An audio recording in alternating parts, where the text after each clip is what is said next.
Hello, my dear students. I hope all of you are very fine.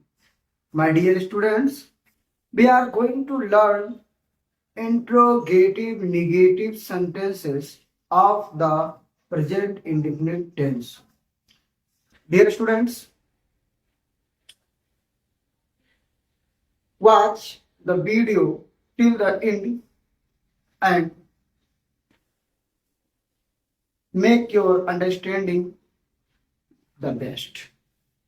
Okay, let us start. It is 29th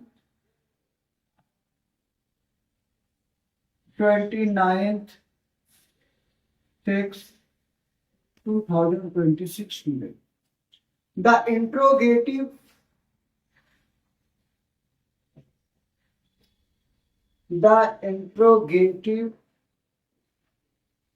negative sentences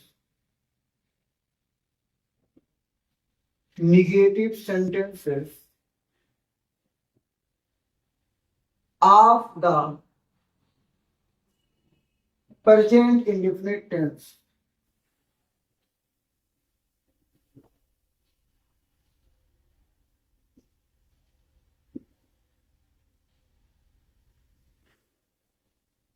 present indefinite tense. मेरे प्यारे बच्चों, आप लोगों को मैंने interrogative sentence के बारे में बहुत पहले पढ़ा दिया है।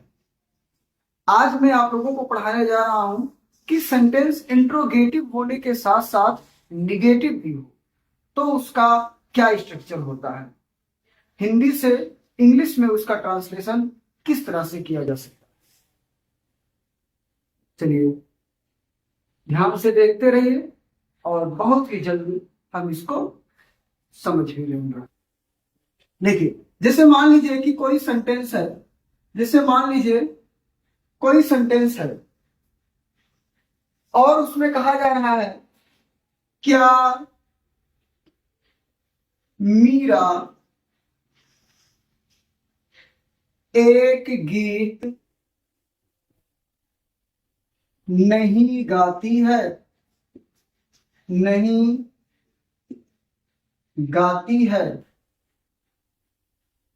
देखिए, क्या मीरा एक गीत नहीं गाती है। अब इसका हमको अंग्रेजी बनाना है, मतलब इसका इंग्लिश ट्रांसलेशन करना है। तो कैसे करेंगे, कौन सा फार्मूला लगेगा, इसको समझते हैं। देखिए, अब हो जाएगा does Meera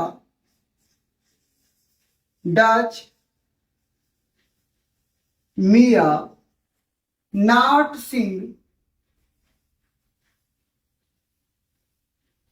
A song question mark. Does Meera not sing a song. इसका फार्मूला क्या है? इसका फार्मूला है, सबसे पहले डू या डज लग जाएगा। यदि हमारा सब्जेक्ट सिंगुलर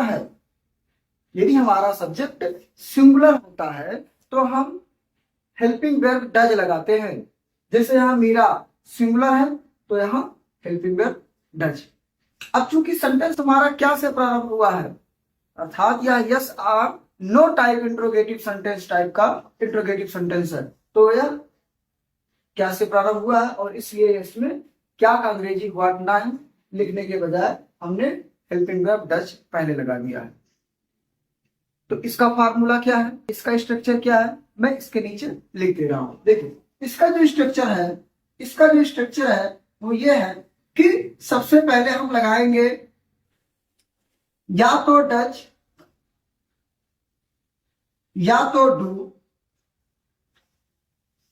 फिर क्या हो जाएगा सब्जेक्ट, SUBJECT सब्जेक्ट। और देखिए, जब हमारा सेंटेंस इंट्रोगेटिव के साथ साथ निगेटिव होता है तो हम करते क्या है कि सब्जेक्ट के बाद तुरंत नॉट लगा देते हैं, ये नॉट लग जाता है। फिर वर्ब का फर्स्ट फॉर्म में ना तो यस लगेगा और ना तो ईएस ही लगेगा। जब डू या डच का इस्तेमाल हो जाए सेंटेंस में तो फिर हम वर्ब में ना यस जोड़ते हैं ना ईएस जोड़ते हैं। फिर आ जाएगा ऑब्जेक्ट, ओ बी जे ई सी टी, और फिर पंक्चुएशन मार्क, क्वेश्चन मार्क। ये आपका सेंटेंस हुआ। अब आइए एक दूसरे प्रकार के सेंटेंस को देख लेते हैं। जब हमारा इंट्रोगेटिव वर्ड, क्वेश्चन वर्ड बीच में होता है, कब, कहाँ, कौन, कैसे, कितने, इस टाइप के जो सेंटेंस होते हैं। चलिए इसको देखते हैं मेरे प्यारे बच्चों। जैसे मैंने कह दिया राधा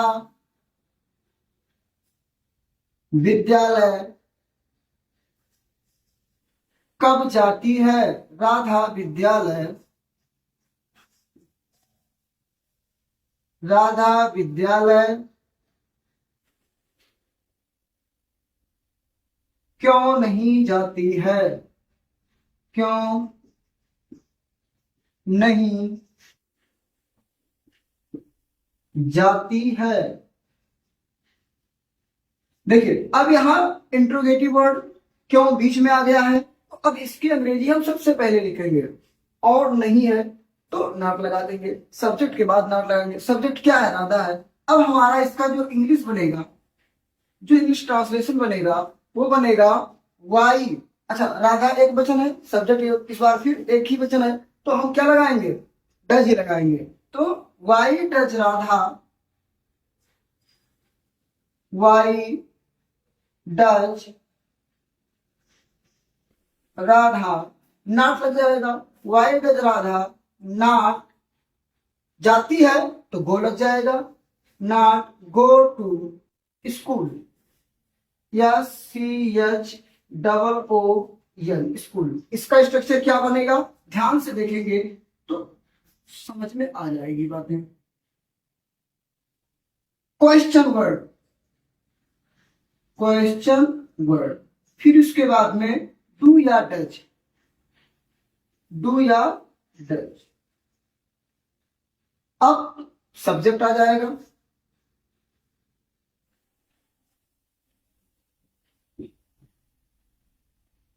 फिर नॉट आ जाएगा, फिर V1 हो जाएगा, और फिर हो जाएगा ऑब्जेक्ट, और फिर क्वेश्चन। ये हमारा फॉर्मूला होता है। तो आशा है कि आप लोगों को खूब अच्छे से समझ में आया होगा। ध्यान से इसको देखेंगे और अपने जानकारी को और बेहतर बनाएंगे। Thank you, have a nice day.